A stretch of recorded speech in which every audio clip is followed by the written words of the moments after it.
This is Jonathan Ferguson, the Keeper of Firearms and Artillery at the Royal Armouries Museum in the UK, which houses a collection of thousands of iconic weapons from throughout history. And I'm your host, Dave Jewett, and today we're covering a long-requested franchise as we check out the oh-so-detailed weaponry of the Receiver games. Very slight issue with the textures. You see the drag line on the cylinder. The drag line persists into the cylinder stop notches on the cylinder. They've applied a texture that's gone into all of the surfaces when in fact it isn't even visible in the little scoop that you get before the stop. Perhaps the most nerdy, tiniest of details that we have ever covered doing this. I didn't want to be the one to say it, but But this game has dragged me down to that level.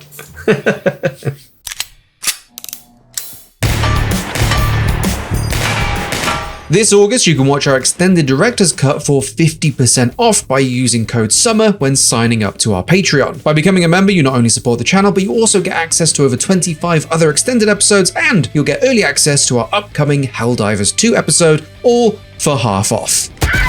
But now, without further ado, I will throw it over to Jonathan.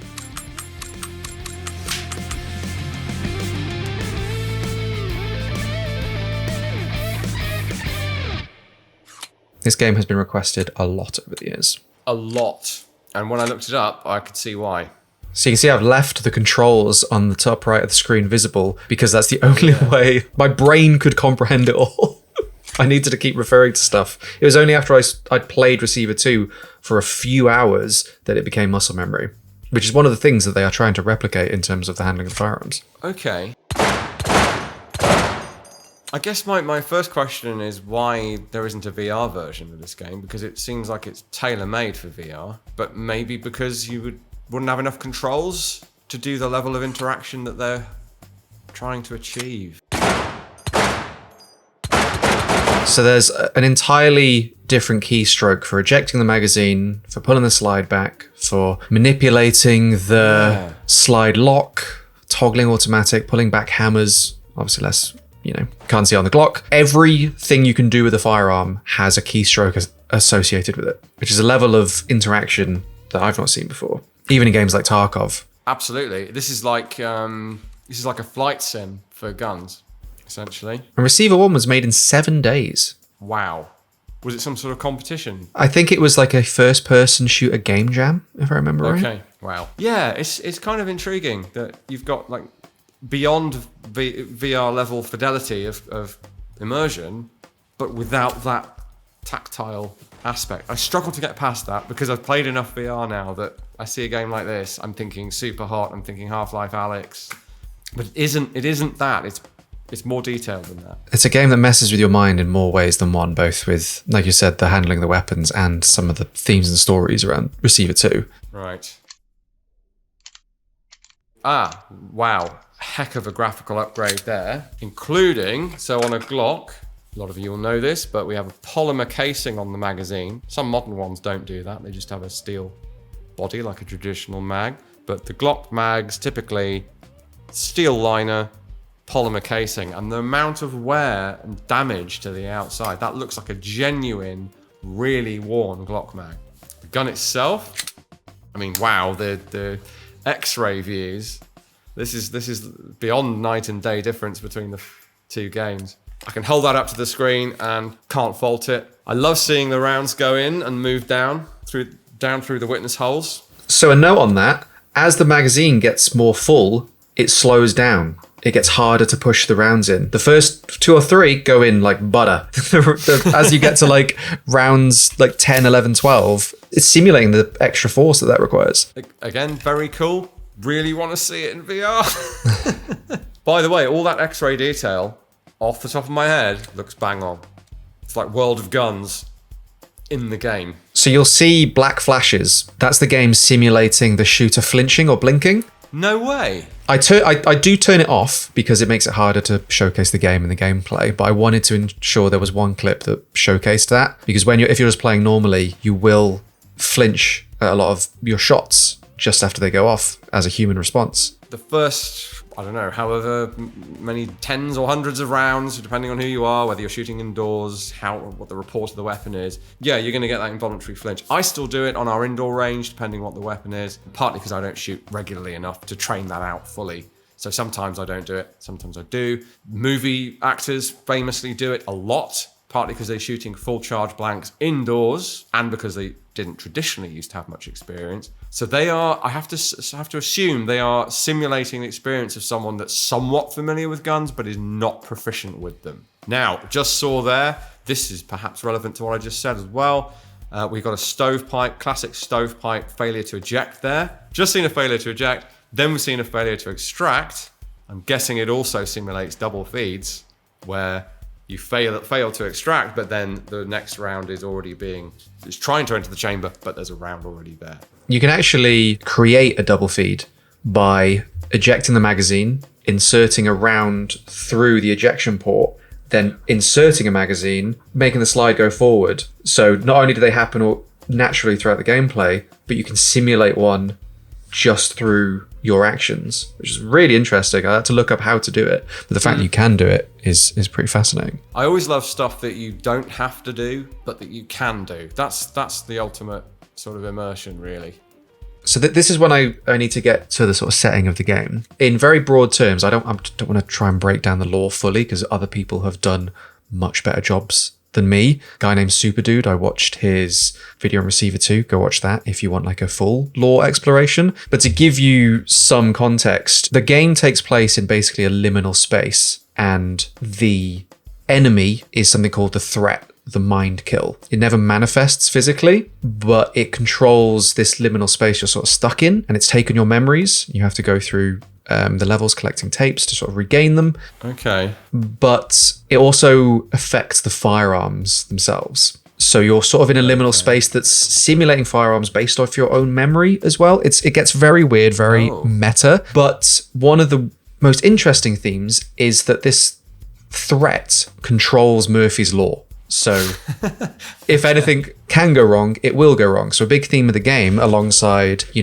media consumption and mental health, and has a lot of themes of gun safety, is this idea that you need to minimize all the things that can go wrong. You need to be as correct and as accurate with every motion as possible to minimize the chances of anything going bad. Which means if you holster your weapon too fast and you've not got the safety on, you can accidentally shoot yourself in the leg. Wow. Depending on the weapon, that can be an immediate game over. And obviously with the Glock, it doesn't have an actual safety switch. It's got the trigger safety. You have to hold the tab button to slowly, carefully put it back in your holster. If you tap it, it's simulating throwing it into your holster really quickly. And if you've got a round in the chamber, there's a chance that you shoot yourself in the leg. Similarly with the jams, this whole idea that a being is controlling Murphy's Law increases the likelihood of a jam, which is why you need to make sure that you're operating the weapon correctly, that you're taking care of the weapon, because they will happen more frequently because of this weird entity. There's a lot to take in, but hopefully that gives you a bit of context as to the weird elements of how the guns interact with the rest of the world. The Desert Eagle was designed to let Arnold Schwarzenegger fire handguns without looking disproportionate. Yep, looks very accurate. It's that railed iteration that we don't yet have. With the Picatinny rails on the top. It's always had a Weaver type gapped rail up there. So you see some of this manipulation. Even holding the slide open takes 2-3 key presses. Interesting. Yeah, so I guess what I will say about that, obviously it's an artificial way to approach realism. Again, favorably compared to VR, you can't, there aren't enough controls on a controller really to do what they're doing here. So they would have to dumb the game down to make a VR. And then that kind of mental gymnastics of having to identify and hold down 3 different keys, that replicates what it's like as a sort of novice shooter to build that muscle memory to actually make these things operate. So I can see what they're going for there. Well, that's one of the interesting things about this game, is that after a few hours, the muscle memory was kicking in the same way that it has kicked in when I've gone shooting before. The first time I used a Glock, I was like, okay, taking my time. after putting a few hundred rounds through it, I felt more confident with it. It's aiming to do the same thing. You know, after a few hours of receiver, I was manipulating the weapon clearing jams much quicker than I was when I first started using each gun, because each gun has also got its own nuance as well. This is perhaps the best Desert Eagle.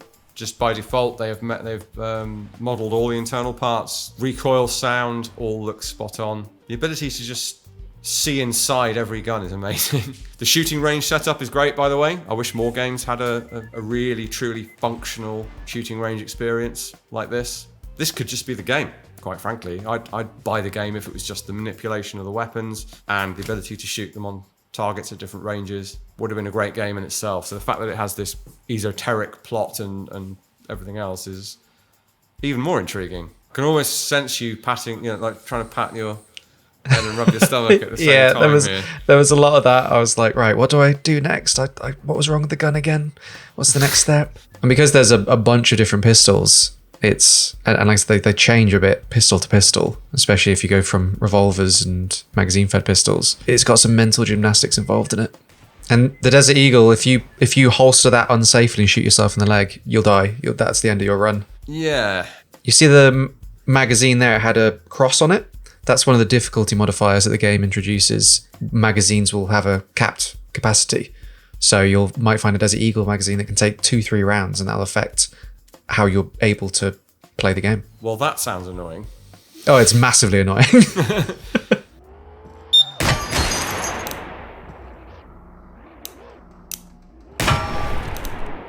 Right, Single Action Army. To reload the Single Action Army, the hammer must be in the half cock position. This unlocks the cylinder so you can rotate it manually. That is absolutely correct. So, safety position, no movement. Half cock position, movement. Looking really nice there. This is an original first generation Single Action Army, dated 1874. So super early, still with some original finish on it. Really nice piece. Slight issue. Those are the wrong rounds. Those look like, I don't know actually, they look too long they look like 9x21 or something. Semi-automatic pistol rounds, not 45 long Colt or 44-40 or something like that. So I don't know what's going on there. Yeah, the game says it fires 45 long Colt. Unfortunately not. I think it's a shame because it's fairly key part of its identity, as it were. And the gun is so nicely modelled. We've even got the 2 screws on the grip frame there, recessed as they should be. You can see me trying to be fast with it, and I'm using the mouse wheel to spin the cylinder. And because I'm trying to go fast, I overspin it. And I get caught halfway between the chambers, and then I have to play. Yeah. Now I look foolish. Which is absolutely a thing. So if you do this, when you do this for real, and you spin, yes, we have a cylinder stop that clicks and stops the thing. But if you're quickly trying to rotate to the next cylinder, you almost have to be methodical to allow the cylinder stop to do its thing. If you try and move too fast, you are able to over rotate, and therefore not eject or not insert a new round. So the way to do it if you're loading this way is to take it beyond the stop and then rock it back against the stop, and then you know that the aperture is lined up, and then you bang out your empty case and or insert your fresh round. Of course, close the loading gate, full cock, decock, and the level of fidelity here, I know I'm not going to have to worry about will it fire if you don't cock it or anything like that. That's noddy level detail for this game. So my only criticism here is the rounds. They're the wrong rounds. You see, if you catch yourself in a mirror, you see yourself as a cutout target. It's very bizarre. No, really? Yeah, it's very odd, very meta. Wow. Quite creepy as well, this game. It's like got some horror vibes to it. Patreon membership is currently half price. If you head over to our Patreon and use code SUMMER, you get the extended edition of this episode, plus access to all of our other Director's Cut episodes and early access to next week's episode, all for half off. By becoming a patron, you also get all of our other episodes, as well as podcasts, Discord access, and you can submit your own game or movie clips for future community episodes. But whether you join the Patreon or watch along here on YouTube, I want to say thank you for watching, thank you for supporting, and now I'll get back to the video. Oh lordy, it's a high point. We don't have a high point. And we would like to get hold of one legitimate and means that are satisfactory to customs on both sides of the Atlantic and everyone else. One day. Please don't send us your high points. I think I neglected to include the description the game gives in the gameplay, but the game's description says, since 1993, the High Point C9 has been a great choice for those who value their lives over their dignity. When reloading the C9, the locked slide can only be released by manually pulling it back. There is no slide release lever. Which I think is pretty spot on. And you know what? I think from what I know of the company, I don't think that would bother them. I think they'd find that funny. What would be funny is if there's a different lettered key for every single pistol slide release. Don't give them ideas for Receiver 3. That would kind of replicate what it's like to know which control is the slide release, know how best to reach up for it without losing control of the pistol, and hitting it with enough force in the right direction. You'd be surprised how many people struggle with this, especially on something like a Desert Eagle with a huge recoil spring. They'll press and they'll press and they'll press and nothing will happen, and you'll take it off them and just go, ching, because it's technique more than anything else. Can't simulate that with keys, but I think they're doing something really interesting with this. I hadn't realized how kind of Portal this ends up feeling. And not just because of the sentry turret type things. It's nice that you can even see how compressed the spring is in X-ray. Yes. Yeah, the amount of work to achieve all of this is mind-boggling. Like, they've had to do everything World of Guns have had to do for each of their guns that they do. And build these environments. It's like a full-on, I guess, mystery FPS, whatever you want to call it. And a gun simulator. I mean, you can't strip guns in this, I guess. No, you can clean them to lower the chance of a malfunction. Right. What I learned is that if you put them on the weapon bench and interact with the cleaning kit, there's no animation that plays, but if you theoretically clean the gun, while it's got a round in, the gun will go off. Another message from the game saying, make sure your guns are clear before you start cleaning them. Yes. I don't know if it's just coincidence, but I was having to smack the back of the slide on the High Point more than any other weapon. The slide wasn't going all the way forward, and then there's a key press to smack the back of the slide so it gets back into battery. That's nuts. Again, I come back to the flight sim comparison, where there's a key or a key combination for all the things you need to do to simulate flying an aircraft. This is the closest thing you'll ever see to that level of complexity. So even including A, the possibility of it not going into battery, and B, the ability to remedy it with a specific press and not just like a generic unjam the gun button, which would have been the other way to deal with this. Like, you have to clear your remedy your stoppages in different ways depending on what's actually happened, which is what you have to do in reality. Also, before anyone calls me out on it, I was playing this in God mode because it is quite hard. So I wanted to make sure we were able to focus on the weapon and not me respawning. Now, something I've noticed so far, all of those trademarks on the guns, and I don't want to get anyone in trouble, real trademarks, real markings. I didn't check the Glock, actually, but I assume that's correct as well. I believe it is, yeah. I've cut a lot of it out, but there's a lot of me accidentally dropping magazines on the floor. Well, again, I'm like trying to sort my inventory. Something that, something that happens in VR a lot, usually because of the grab feature, or getting used to that. But in reality, people do it surprisingly often as well. Not so much the fumbling of the mag in the hand, but accidentally hitting the slide release or not seating the magazine and checking it's seated. The first time I think I ever fired a self-loading pistol, I didn't seat the magazine. I fired one shot, the mag fell out, and I felt very silly. So Smith & Wesson Model 10. So this is our second time seeing this fairly iconic revolver. Perhaps not on the Single Action Army level, but in many ways a successor to it. From the rival company, who of course rotates their cylinders the other way, which is correctly modelled. That caught me out a couple of times when I started using this. Yeah. I mean, I think so far their gun models are beyond reproach. I haven't seen anything significantly incorrect. We've got the side plate there with screws in the right position. Clearly a lot of effort has been put in there. Now, being double action, clearly, and I can see it on screen from the controls, we can fire this single action or we can fire it double action. Not that many games even do that. And because a key part of this game is accuracy, like these sentries that you're fighting, you have to hit them in a vulnerable point. The single action, pulling the hammer back so you can time your shot more precisely, is actually quite key.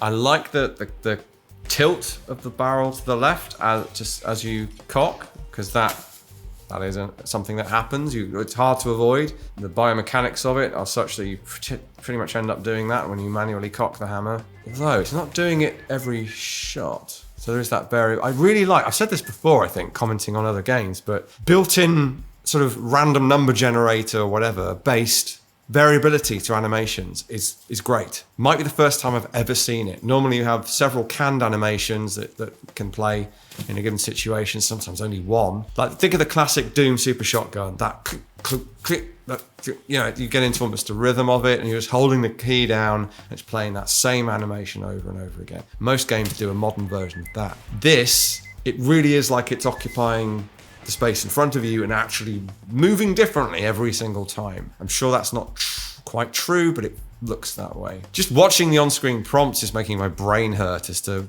whether I'd be able to deal with this. Because I've seen people play this game very proficiently and that those prompts and the help in the top right corner are not there. That's not me. No. It couldn't be me. My brain, too smooth for that. No lumps, no bumps. Very slight issue with the textures, I think, is that we have the drag line on the cylinder.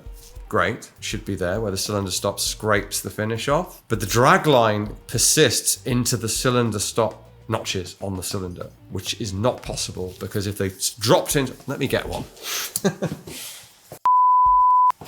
Right, where were we? Right, so here we go. This is what I'm talking about. If I can get close enough that you can see. You see the drag line on the cylinder. That can extend into this bit here, and does. It can't make a mark inside that square stop, because the cylinder stop stops, so it's coming this way. Cylinder stop stops, locks into there. It can only go that way. So I'll show you what I mean. Pop it out. Cylinder stop is in there, where my finger is. That's what locks the cylinder and aligns it in, with the barrel for each shot. That nub in there, I'm pressing, and the stops are these on the side. So when we put it in, we cock it, the bottom one, that stop in there, you can just about see it through the gap there, is locked into that notch. So that drag line is created by the cylinder rotating, dragging its outer surface over that nub in there. It can't make that line within the slot. So they've applied a texture that's gone into all of the surfaces when in fact it isn't even visible in the little scoop that you get before the stop. Perhaps the most nerdy, tiniest of details that we have ever covered doing this. I didn't want to be the one to say it, but... But this game has dragged me down to that level.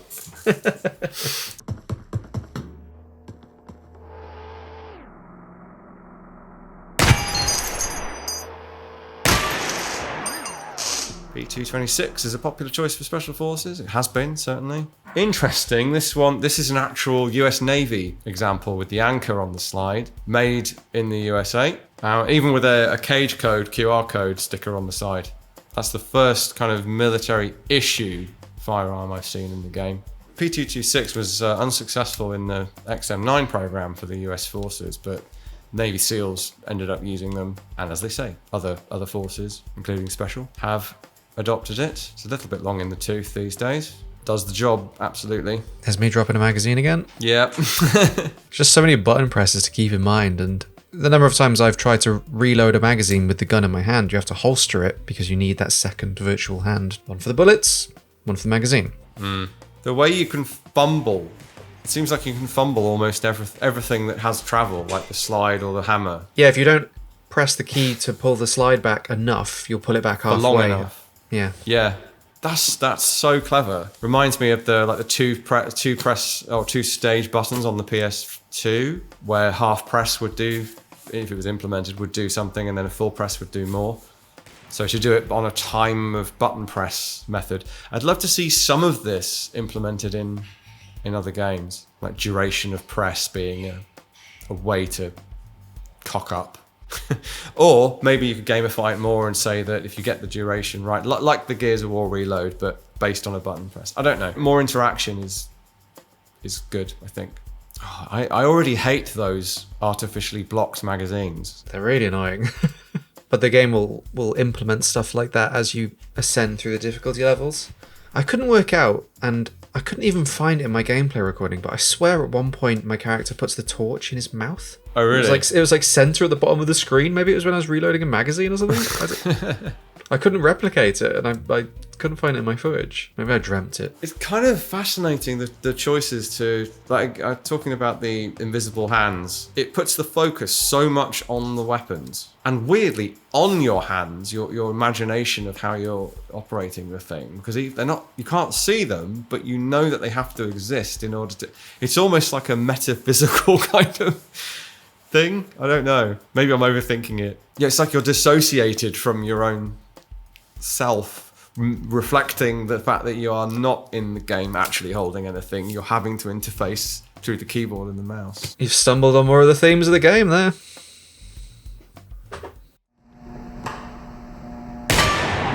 I guess I have a little bit of criticism on the graphics front with this Beretta 92 insofar as the markings look a little bit, they don't look very crisply stamped in. They look texture mapped, if you see what I mean, but they don't look like the crisp stamped markings or etched or rolled on or whatever. Especially noticeable with the big, what I'm guessing is an M9 marking that I haven't noticed, with a ASCII assembly number on the right side of the slide. I don't remember ever seeing that. That's way too deep looking and prominent and melty edged, if that makes sense at all. Probably not. The way the gun works though is spot on. Again with our X-ray view, moderately interesting stovepipe there where the cartridge case is fully across the ejection opening rather than just the base. Not quite sure how that would happen, but perhaps it can. Was that a press check as well there? Yeah, so you can press, I think it's T and R to look into to give it a quick look to see if you've got a round in the chamber, yeah. Maybe these 9mm rounds are a bit too able to knock the sentries over. I mean, I know they're only little and light, but still, these bullets don't have a huge amount of momentum. It was weird how much reloading the magazine annoyed me. Yeah, well, it would do. It just sent me back to when I'd been at the range and you're trying to get those last few rounds in. You're like, ow, my thumb is hurting. It really does, especially when your thumb does this. Ugh. Don't do that again, please. Really annoying because it means you can't keep, every time you push, it just folds up and it hurts even more than I guess it does normally. But yeah, this is why magazine loaders exist.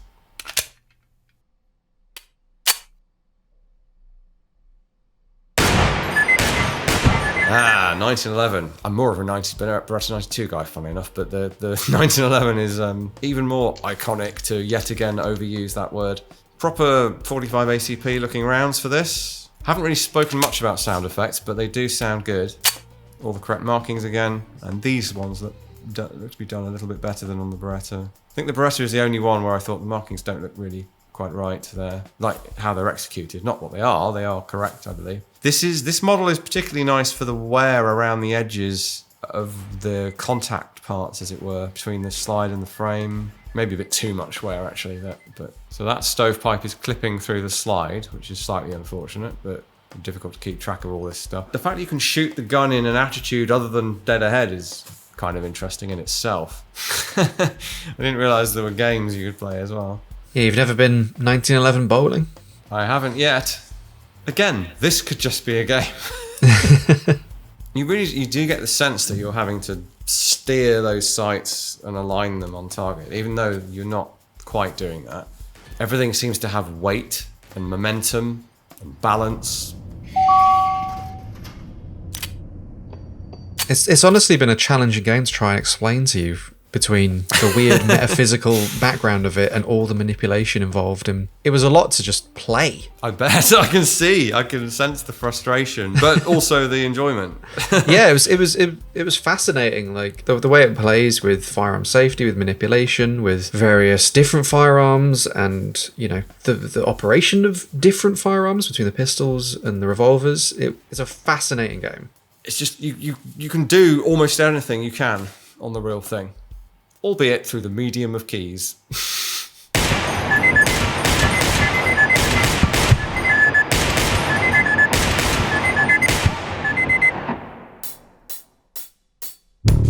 Thank you all for watching. Let us know what you thought of the video, what other games, movies, TV shows or beyond you'd like to see on the show in the future, and of course, like the video and subscribe. As always, a massive shout out to all of our supporters over on Patreon. Without the support of those lovely folks, we may never have gotten around to covering a game like Receiver and Receiver 2. And of course, a huge thank you to Jonathan and the Royal Armouries for being part of this journey. Make sure you go and support their work and donate to the museum by using all of the links in the description below. Thank you again for watching. Follow EXP across social media, and until the next episode, we will see you real soon.